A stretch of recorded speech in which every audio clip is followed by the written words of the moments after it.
partons en musique pour la fin du XIXe siècle, cadence mécanique et opérette légère. «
1878, Vincent van Gogh a 25 ans.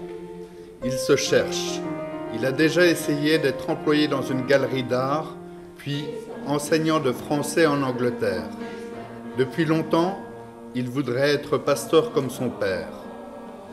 Le voilà qui commence son noviciat à Bruxelles. Il n'y restera pas plus de 3 mois, il ne sait pas se soumettre. Alors, il part prêcher l'Évangile chez les mineurs du Borinage. Il s'installe dans une baraque et couche sur la paille, pauvre parmi les pauvres.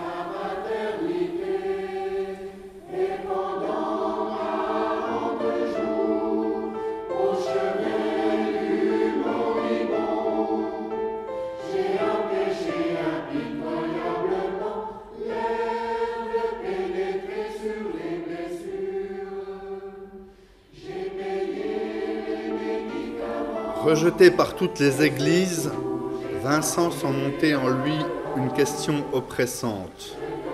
À quoi donc pourrais-je être utile? À quoi pourrais-je servir? Il y a quelque chose au-dedans de moi, qu'est-ce que c'est donc? Son expérience de l'abandon et de la solitude est terrible. Solitude qui se traduit dans ses dessins.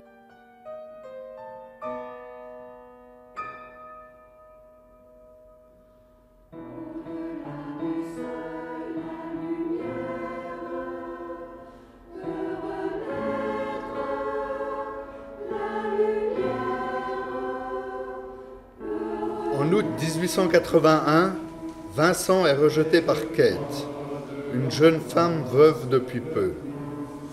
C'est la 2e fois de sa vie que Vincent est rejeté en amour. En novembre 1883, il se sépare de Sienne après 1 an de vie commune. C'est le 3e et dernier échec amoureux de sa vie.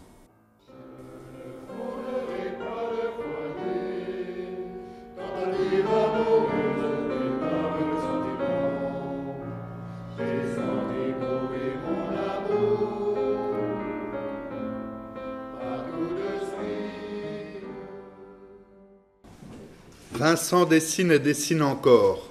Il associe diverses techniques. La mine de plomb, le crayon, l'encre, la peinture à l'eau.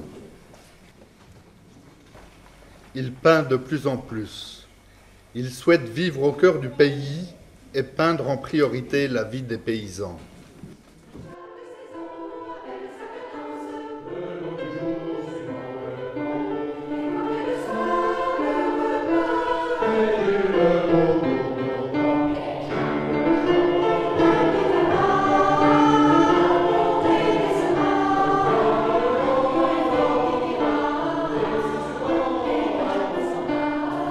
En février 1886, Vincent va rejoindre son frère Théo à Paris. Il veut rencontrer le monde des peintres parisiens et entrer à l'atelier du maître Cormon.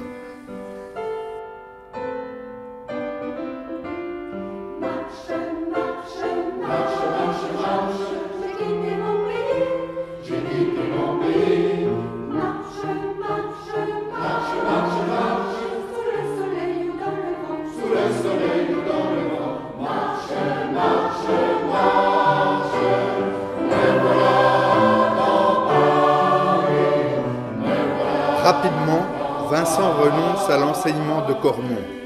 Il sent qu'il doit chercher par lui-même. Il se retrouve de nouveau seul face à sa recherche.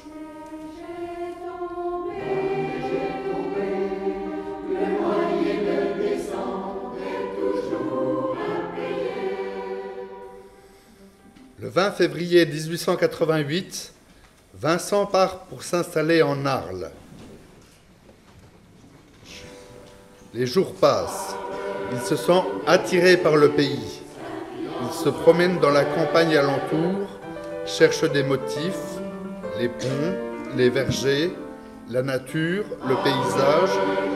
Il parle peu et passe de longues heures à écrire à ses amis et à son frère Théo. Il est convaincu que c'est en Arles qu'il doit désormais demeurer. Ici, sa palette est absolument colorée. Bleu céleste, orangé, rose, vermillon, jaune très vif, vert clair, le rouge clair du vin et violet. Avec acharnement, Vincent devient le paysan des couleurs.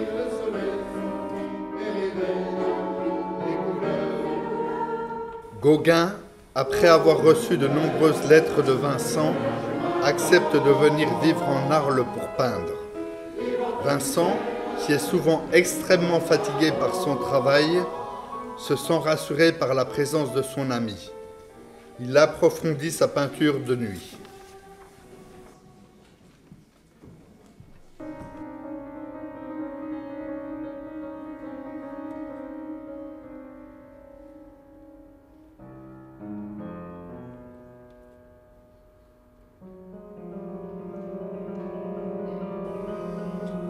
Le 24 décembre 1888, Gauguin retrouve la maison tachée de sang. Vincent est sur le lit, inanimé. Le soir précédent, Vincent s'est coupé l'oreille droite. Devant cette découverte, Gauguin s'enfuit à Paris. Vincent est admis d'urgence à l'hospice. Théo arrive en toute hâte. Il n'y a pas beaucoup d'espoir. S'il faut qu'il meure, eh bien qu'il en soit ainsi. Mais mon cœur se brise à cette pensée.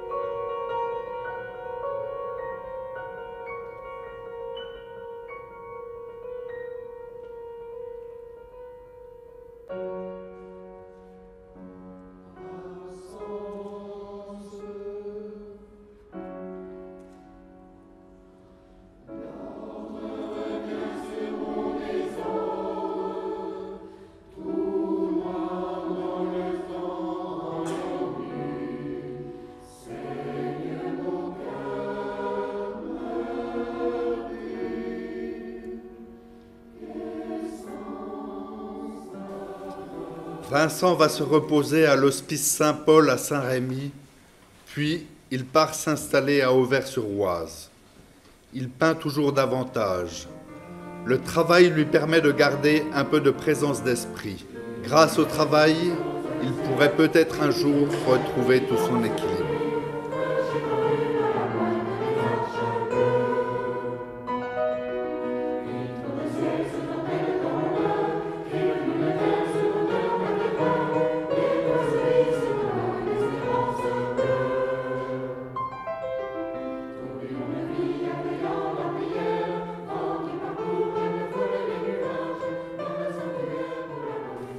Inquiet, Théo veille comme il l'a toujours fait sur la vie de son frère. Il l'aide moralement et financièrement. Vincent apprend que ses toiles commencent à être appréciées par certains critiques d'art. Il écrit à Théo pour demander que personne n'écrive plus d'articles sur sa peinture. Il se sent trop abîmé de chagrin pour pouvoir faire face à de la publicité. Le 27 juillet 1890, Vincent se tire un coup de revolver dans le ventre. À midi, Théo est là. Vincent veut fumer. Pour la dernière fois, ils se mettent à parler hollandais ensemble.